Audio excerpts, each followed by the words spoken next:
the Roman Empire, a civilization so vast, so intricate, and so relentlessly ambitious that its shadow still stretches across our world today. It was a world of marble forums and dusty frontiers, of philosophers in togas and soldiers in segmented armor, of emperors whose decisions shaped continents and centuries. Rome did not merely dominate the ancient Mediterranean, it rewired it. It gave us roads, arches, plumbing, public libraries, central heating, bound legal systems, urban planning, professional armies, state welfare, and even the idea that power should pass in a predictable way from one leader to the next. From the orderly grid of every modern city, to the concept of citizen rights, to the languages we speak and the alphabet we use, every moment of modern life carries the quiet fingerprints of Rome. But the empire also forged itself through brutality, ambition, and politics sharp enough to cut steel.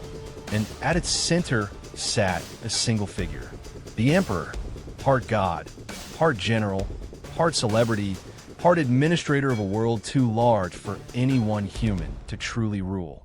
And so the story of Rome is the story of its emperors. Brilliant, incompetent, visionary, insane, heroic, paranoid, misunderstood, or monstrous.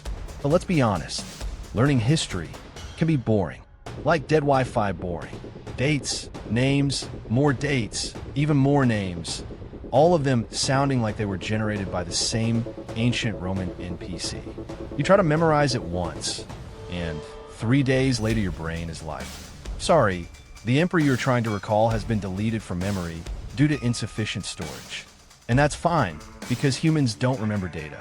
We remember stories, hooks, anecdotes, something weird, funny, creepy, or incredible that sticks in your mind like glue. So instead of giving you a dry list of emperors, today we're going to explore what you should know about every Roman emperor. One memorable, striking, historically solid fact about each. Some are triumphs, some are scandals, some are tragic, some are absolutely unhinged. But all of them will stay in your head far better than a textbook paragraph ever could. Augustus, the man who invented the emperor. Imagine being 18 years old. You're sickly, skinny, not good with a sword, and your great-uncle, Julius Caesar, has just been murdered by half the Senate. And then you learn something impossible. Caesar adopted you in his will, meaning that the most powerful man in the Roman world, the conqueror of Gaul, the terror of the Republic, chose you, the shy teenager barely old enough to shave, as his son and heir. No pressure, but Octavian, the future Augustus, doesn't panic. He doesn't hide. He doesn't run. He does the Roman equivalent of saying, I'll take the job. And he walks straight into Rome, where everyone is expecting a lion and instead sees a polite young man with bad health and good manners. They laugh.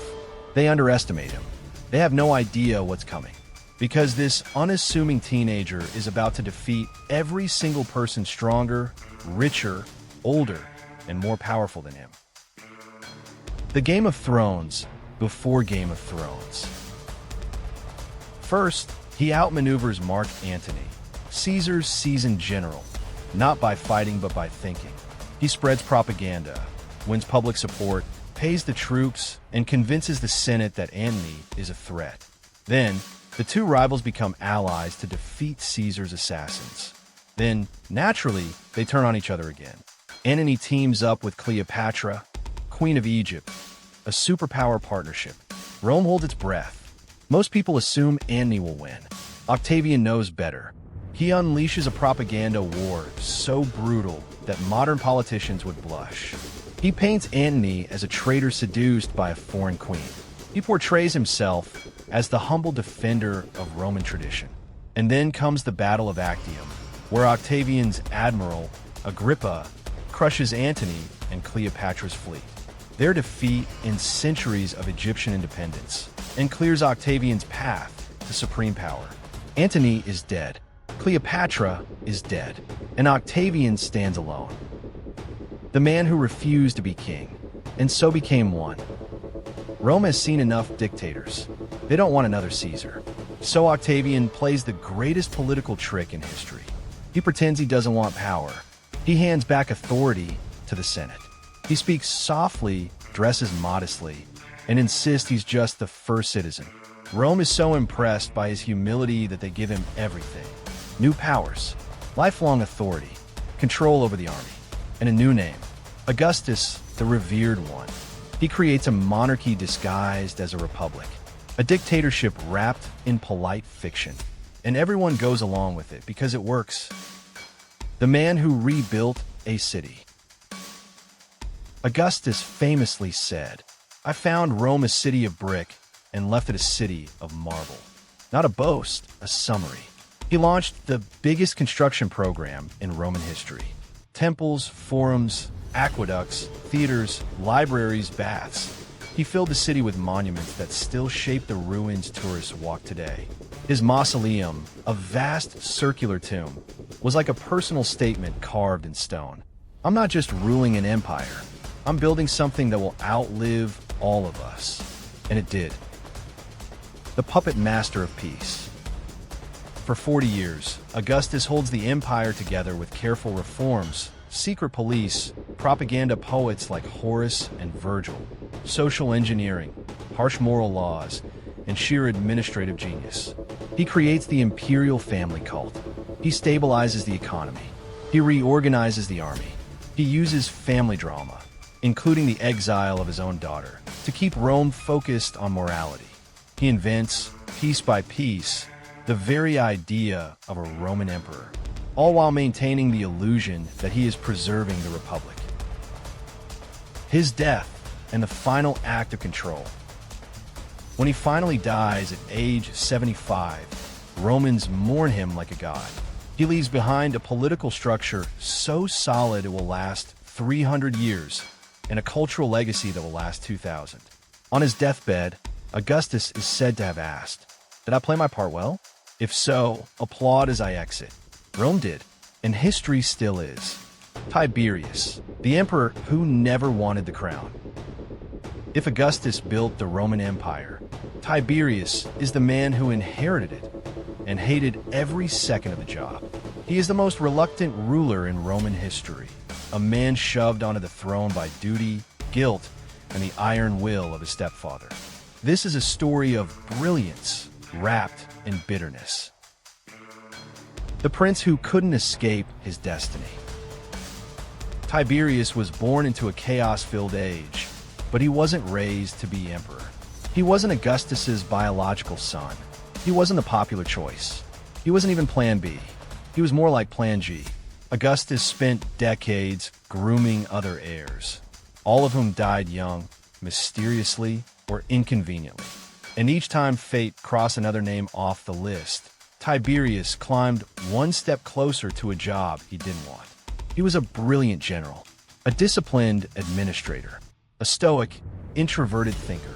But he wasn't a charmer, and Rome wanted charm. The greatest general Rome wouldn't celebrate. Before he ever sat on a throne, Tiberius was one of Rome's finest commanders. He secured the Rhine frontier, stabilized provinces from Gaul to the Balkans, and led campaigns so precise they were studied centuries later. He refused luxurious tents. He marched with his soldiers. He shared their rations. His troops adored him. Rome tolerated him because military brilliance wasn't enough. They wanted charisma, smiling, speeches, triumphs, things Tiberius despised. He even retired twice, fleeing to Rhodes in the hope that Augustus would let him stay there forever. But destiny dragged him back. The emperor who inherited a perfect machine. When Augustus died, Tiberius became emperor at 55, older, weary, and already deeply suspicious of the people around him. He inherited a stable empire, a loyal army, a political system Augustus had engineered to function like clockwork. In many ways, Tiberius simply had to maintain it. And he did, quietly, efficiently. Border security remained strong. Finances stayed balanced. Infrastructure improved. He appointed capable governors. He respected the Senate and avoided waste. Rome ran smoothly, but without spectacle. And Romans hated that. They missed Augustus's charisma. They wanted fireworks. Tiberius gave them paperwork. The descent into paranoia. If Tiberius had died early in his reign, he might have been remembered as a competent, if boring, ruler. But the palace was a nest of vipers. He faced constant manipulation by powerful figures like Sejanus, a ruthless prefect who slowly took control of the imperial bureaucracy, turning Rome into a police state while Tiberius withdrew in disgust. By his 60s, Tiberius was exhausted with politics, with flattery, with betrayal, with Rome itself. So he did something unprecedented. He left. He moved to the island of Capri, withdrawing from public life and ruling by letters. Capri wasn't a pleasure getaway. It was an escape from a city he felt was suffocating him. From that distance, paranoia grew. Executions became common. Trials multiplied. Whispers replaced facts. Romans began painting him as a monster, perhaps unfairly, perhaps not. But by now, the myth was stronger than the man. A death without mourning. When Tiberius finally died at 77, an astonishing age for the era, there were no tears in Rome. Crowds celebrated. The Senate sneered. People shouted prayers of thanks to the gods. But here's the twist. Modern historians rank Tiberius as one of Rome's most effective emperors. Efficient, competent, methodical, lacking charm, but not ability. He didn't expand the empire aggressively, but he fortified what Augustus built. He kept the treasury overflowing. He professionalized administration. And through his reluctant hands, the Roman Empire remained strong for decades. His tragedy was simple. He was the right ruler, placed in the wrong life. Caligula, the golden boy who broke under the crown. Before Caligula became a byword for madness, before the legends of chaos, cruelty, and scandal, there was a little boy walking through icy military camps in Germania, laughing as hardened legionaries knelt to pinch his cheeks. His real name was Gaius Julius Caesar Germanicus, but the soldiers gave him a nickname, a cute one, a joke, Caligula, meaning little boots. They dressed him in miniature soldier's gear. They adored him. He was the mascot of Rome's most beloved general, Germanicus, a man so universally loved that people whispered he'd one day succeed Tiberius. Caligula grew up bathed in the affection of Rome's armies. And then everything collapsed. The childhood of a survivor. Caligula's story begins not with madness, but with trauma. His father, Germanicus, died suddenly under suspicious circumstances. Many believed he had been poisoned. His mother, Agrippina the Elder, publicly accused Tiberius's powerful prefect Sejanus. Tiberius didn't forgive that. Soon, Caligula watched, one by one, as members of his family were exiled, starved, imprisoned, or killed. His mother, exiled, died of starvation. His brothers, accused of treason, died in prison. His cousins, eliminated. Caligula learned early the central rule of Imperial Rome: survive quietly or be destroyed loudly. So he did what traumatized children often do. He acted perfect. He played the role of the sweet, obedient boy around Tiberius on Capri. He listened. He smiled. He hid his grief like a dagger under his toga. And the bizarre thing? Tiberius liked him. He once said, "Caligula is a serpent I am raising for the Roman people." Prophetic. The most popular emperor in history. For a few months. When Tiberius died, Caligula became emperor at 24. Rome exploded with joy. Crowds filled the streets. Prisons were opened. Reforms were announced. Exiles recalled. Taxes eased. Games and festivals returned. He honored his murdered family. For the first time in decades, Rome felt alive. It was like the empire had woken up from a long, joyless winter. People genuinely loved Caligula. If he had died 4 months into his reign, he would have gone down as one of Rome's greatest emperors. But fate had other plans. The illness that broke his mind. In the autumn of AD 37, Caligula fell violently ill, probably encephalitis or a severe fever. He nearly died. When he recovered, something had changed. The charm remained. but it was fused with paranoia, insomnia, and sudden bursts of sadistic humor. He became impulsive, theatrical, unpredictable. Ancient sources say he descended into madness. Modern historians suspect neurological damage or PTSD exploding under pressure. What's clear is this: the boy who had once survived by pleasing everyone had become a man who trusted no one. The legends and the truth. Caligula is famous for the wild stories. So let's untangle myth from reality. He made his horse consul. No, but he threatened to, as a way to mock the Senate. It says a lot about how little he respected them. He declared war on the sea. This one is partly true. He staged a bizarre military demonstration on the shore to humiliate a disobedient general. He turned the palace into a brothel. Ancient gossip, probably exaggerated, but he certainly blurred lines between imperial luxury and personal indulgence. He was unhinged. This part may not be wrong, but the true story is more tragic than lurid. The trauma of his childhood, the immense pressure of sudden absolute power, and possible brain damage, combined into a perfect psychological storm. Caligula the Emperor, not the monster. Despite everything, Caligula wasn't just chaos. He had policy ideas, ambitious ones. He began new infrastructure projects. He explored tax reform. He pushed to restore democratic elections seriously. He championed public entertainment and relief programs. But the same impulsiveness that made him generous also made him cruel. He could forgive one moment and condemn without hesitation the next. Nobody knew which Caligula they would meet that day. That unpredictability was fatal. The Assassination, the first imperial murder. By year 4 of his reign, the Praetorian Guard, senators, and even palace staff feared him. A conspiracy formed, led by his own guards.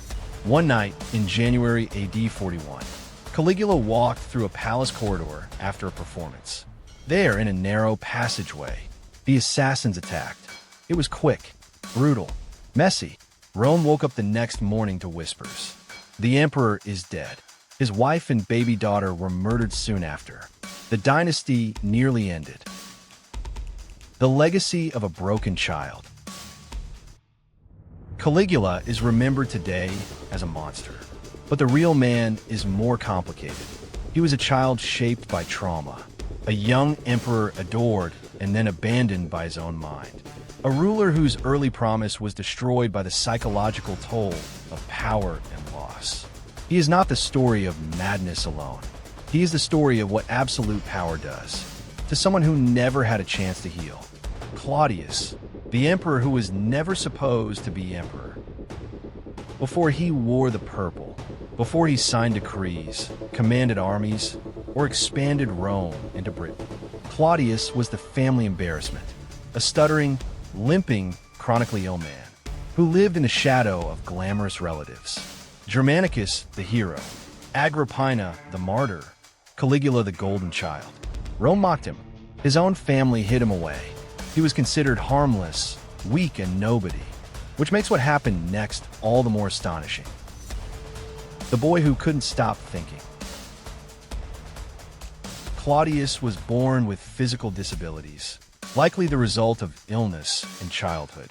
In a society obsessed with physical perfection, this made him a target for ridicule. His relatives assumed he was intellectually slow. He wasn't. Underneath the awkward exterior was a razor-sharp mind. While his cousins paraded in public, Claudius spent his youth buried in scrolls. History, politics, Etruscan religion, Carthaginian culture, law, rhetoric. He ended up writing multi-volume histories of Rome that modern scholars mourn the loss of. He understood government better than most senators. He read obsessively. He learned constantly. He was a scholar trapped in a dynasty of warriors. So the imperial family did what families often do with people who don't fit. They hid him away. The moment history changed forever. On January 24th, AD 41, assassins murdered Caligula in the palace. Chaos erupted. Guards rushed the halls. Senators panicked. Servants fled. The imperial family scattered like birds under attack. Amid the confusion, a Praetorian guardsman pulled back a curtain and found Claudius behind it. Terrified, shaking, certain he was about to be killed. But the guard didn't raise a sword. He knelt, because in that moment, surrounded by corpses and conspirators, the Praetorians realized something crucial. Claudius was the last adult male Julio-Claudian still alive, the only viable heir. They carried him out of the palace on a litter, took him to their fortified camp, and proclaimed him emperor. The Senate had other ideas.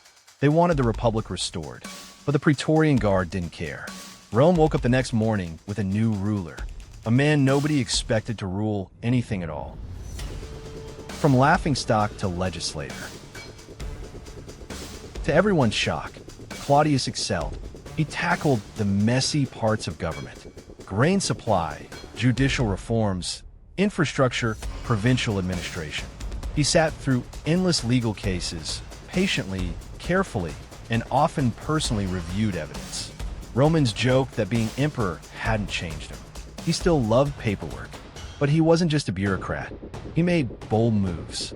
He expanded Roman citizenship, not just for elites, but for capable provincials, a huge shift in Roman identity.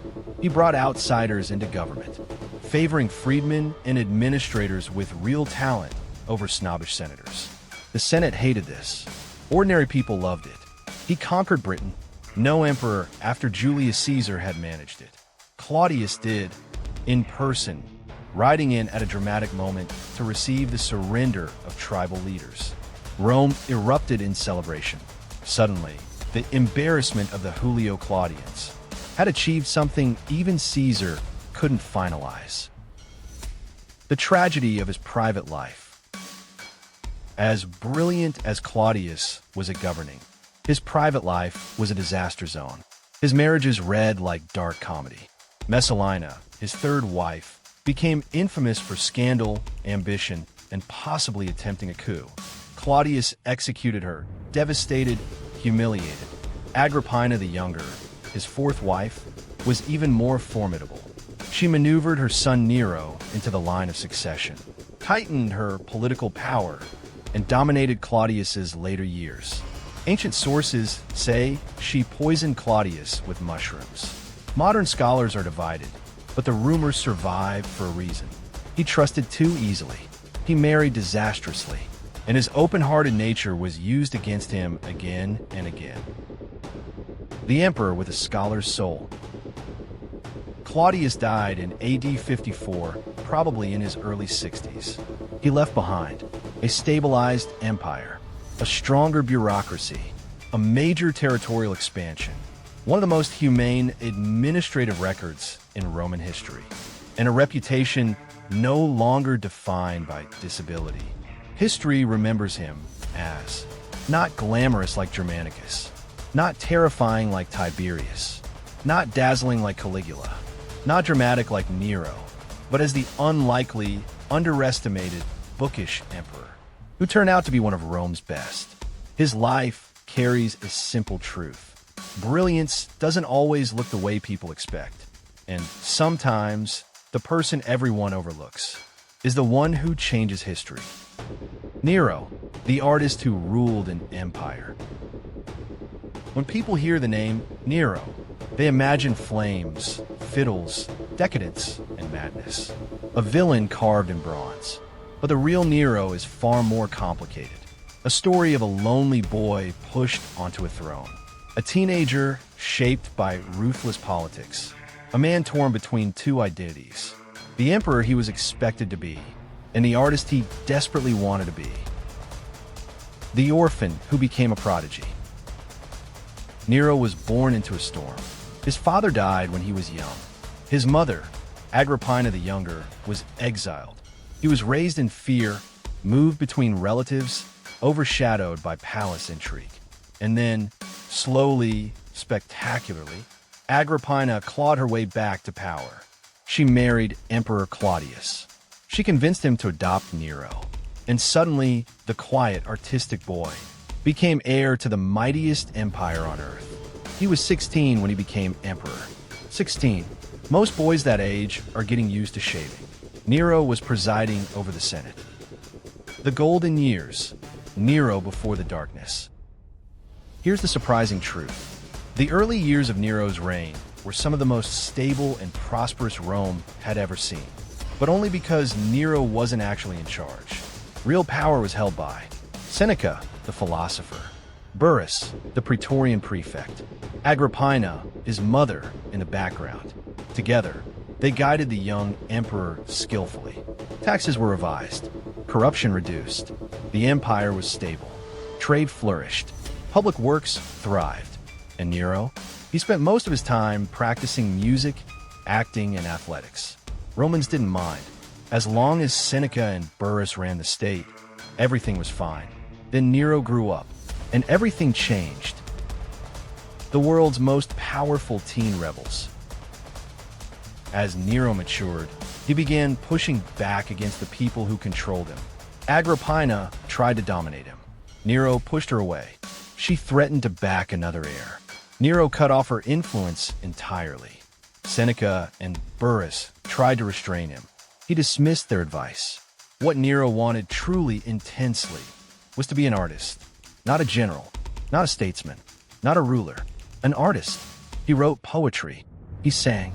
He performed on stage in Greek theaters, a scandal in Rome. He drove chariots. He trained like an Olympian. He believed that the soul of an artist was nobler than the ambitions of a politician. This terrified Rome, because an emperor could be cruel. He could be lazy. He could be eccentric. But he could not be a stage performer. That was worse than decadence. It was humiliation. The Great Fire and the greatest misunderstanding in history. In AD 64, a fire swept through Rome, destroying huge districts. Ancient sources accused Nero of starting it, but modern scholars agree. There is zero evidence Nero set the fire, and plenty of evidence he wasn't even in Rome at the time. In fact, he returned immediately, opened the Field of Mars, Agrippina's gardens, and public buildings to shelter refugees, paid for rebuilding from his treasury, instituted strict new building codes, organized massive relief efforts. So why does legend say he fiddled while Rome burned? Because he performed music later, in a private moment, perhaps to calm himself, and his political enemies weaponized it. Blaming Nero for the fire became a way for Rome's elites to avoid admitting their own failures. The Golden House and the break with tradition. After the fire, Nero built the Domus Aurea, the Golden House, a palace so enormous and dazzling that ancient authors described it with awe and disgust. Imagine rotating dining rooms, artificial lakes, vineyards, baths, courtyards, waterfalls, rooms covered in gold leaf, jewels, pearls, marble, frescoes. Rome saw extravagance. Nero saw art, a chance to reinvent the imperial image, to create beauty from destruction. But now resentment grew. Senators murmured. Grain shortages worsened. Conspiracies formed. Revolts flared in the provinces. And Nero responded with increasing fear and violence. The lonely emperor. By his early 30s, Nero had lost nearly everyone. Burrus dead. Seneca forced to suicide. Agrippina murdered, almost certainly on Nero's orders. His first wife possibly murdered. His second wife, Poppaea, who died tragically while pregnant. Friends executed, exiled, or fallen from favor. The young emperor who once wrote love poems was now isolated in a palace of marble and paranoia.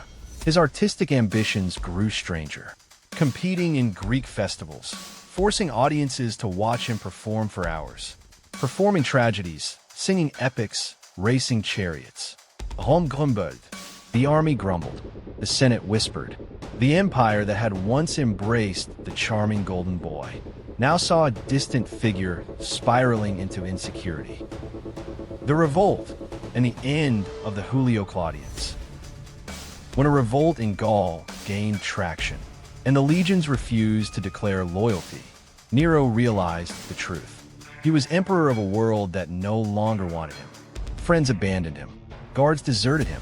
the Senate declared him a public enemy. He fled Rome with only a handful of servants, hiding in the villa of a freedman. As soldiers approached, he panicked, begging anyone, to show him how to die. Finally, with help, he stabbed himself. His last words, according to tradition, were, "Qualis artifex perio." What an artist dies in me. Not a monster's epitaph, an artist's. The legacy of Nero, a ruler twisted by expectation. History remembers Nero through the writings of senators who despised him, but a fuller picture emerges. A gifted youth shaped by trauma, a teenager forced onto the throne, a young man torn between duty and passion, an emperor whose artistic dreams clashed fatally with Rome's expectations, a lonely figure whose paranoia grew as his support collapsed. In the East, long after his death, people believed Nero would return. Some even impersonated him. To them, he wasn't a tyrant. He was the emperor who lowered taxes, gave festivals, loved Greek culture, rebuilt after a fire. Nero's legacy is a mosaic. Villain, victim, performer, reformer, scapegoat, poet, tyrant, prodigy, tragedy, and above all, a man who wanted to be remembered for his art, but became remembered for flames he may never have set. And so ends the first great act of the Roman Empire. From the careful genius of Augustus, to the reluctant mastery of Tiberius, to the shattered brilliance of Caligula, to the unexpected triumph of Claudius, and finally the dazzling, destructive firestorm that was Nero. This was the age of the Julio-Claudian Dynasty, a family that rose from civil war, ruled as gods among men, and collapsed under the weight of their own ambition, their own trauma, their own humanity. Rome has lost its ruling line. Its emperor is dead by his own hand. The throne is empty. The armies restless. The Senate terrified. The provinces watching. For the first time in a generation, the world's greatest empire has no master. But Rome does not wait, and history does not pause. Because even before Nero's body cools, powerful men are already marching, plotting, scheming, each convinced that he is the one destined to wear the purple. What comes next is not stability. It is not peace. It is chaos. A single year that will see Rome crown not one emperor, not two, but four, and only one will survive.